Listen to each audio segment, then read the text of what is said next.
dahulu.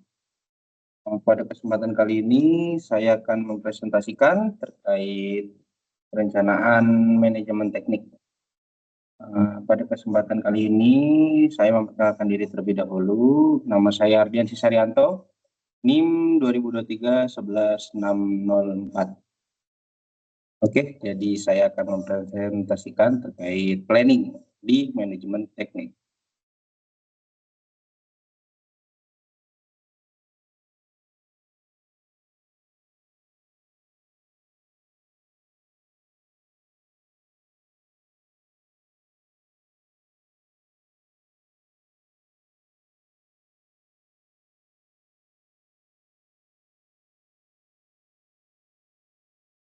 Oke, jadi sekarang saya akan membahas tentang planning manajemen teknik, ya. Jadi dipresentasikan oleh saya sendiri, yaitu Ardian Sisarianto dengan NIM 2023-11604.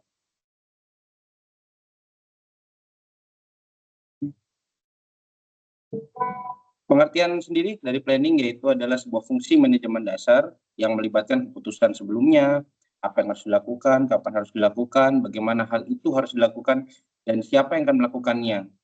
Nah, dalam laman bisnis studi itu, planning memerlukan proses intelektual guna menetapkan tujuan dan mengembangkan berbagai tindakan agar mampu mencapai tujuan. Tujuan membuat planning sendiri yaitu adalah pemberian arahan pada tim, perusahaan, atau diri sendiri.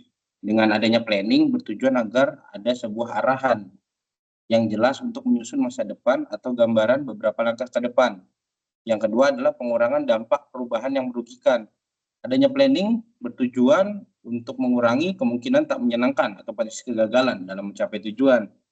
Yang ketiga adalah pengurangan ketidakpastian, yaitu adalah planning juga bertujuan mengurangi ketidakefektifan dalam kegiatan, terus ketidakpastian rencana dan agenda yang tidak terstruktur. Manfaat membuat planning sendiri, yaitu adalah yang pertama, yaitu planning memberikan panduan untuk tindakan. Yang kedua, planning itu mampu meningkatkan sumber daya. Yang ketiga adalah planning memberikan motivasi dan komitmen. Yang keempat, planning menetapkan standar kinerja. Dan yang kelima adalah planning memungkinkan fleksibilitas.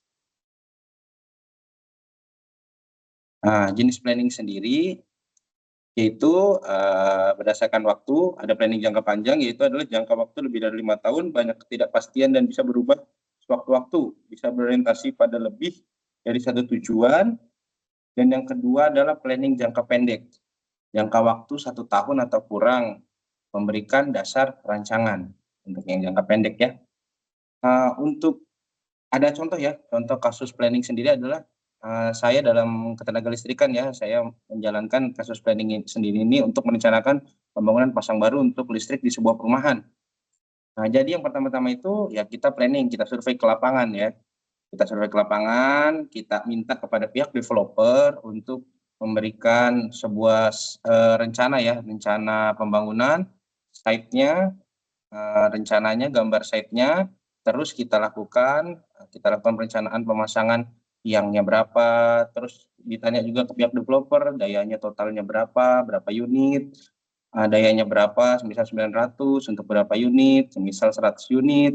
Jadi untuk kedepannya supaya perencanaan itu matang dan lebih mengarah ke tujuan tersebut, yaitu untuk membangun listrik untuk jangka panjang ke depan. Jadi ketika developer ingin menambah perumahan tersebut, kita tidak perlu pusing lagi. Jadi sudah planning jangka panjang kita buat, sehingga daya yang dibutuhkan sesuai dengan kebutuhan trafo tersebut.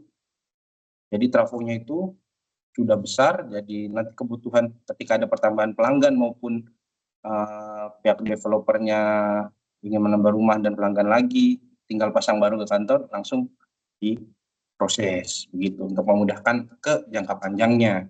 Untuk kasus planning sendiri, supaya apa? Kita memplanning dan survei ke lapangan supaya kita tahu, supaya lebih jelas lagi bagaimana kondisi di lapangan, apakah itu tiangnya nanti bisa dipancang menggunakan kren atau menggunakan manual, kontur tanahnya bagaimana begitu, terus drainasenya di mana begitu juga. Begitupun demikian. Kesimpulannya, Planning sendiri yaitu pentingnya planning itu untuk menetapkan tujuan dan mengembangkan berbagai tindakan agar mampu mencapai tujuan.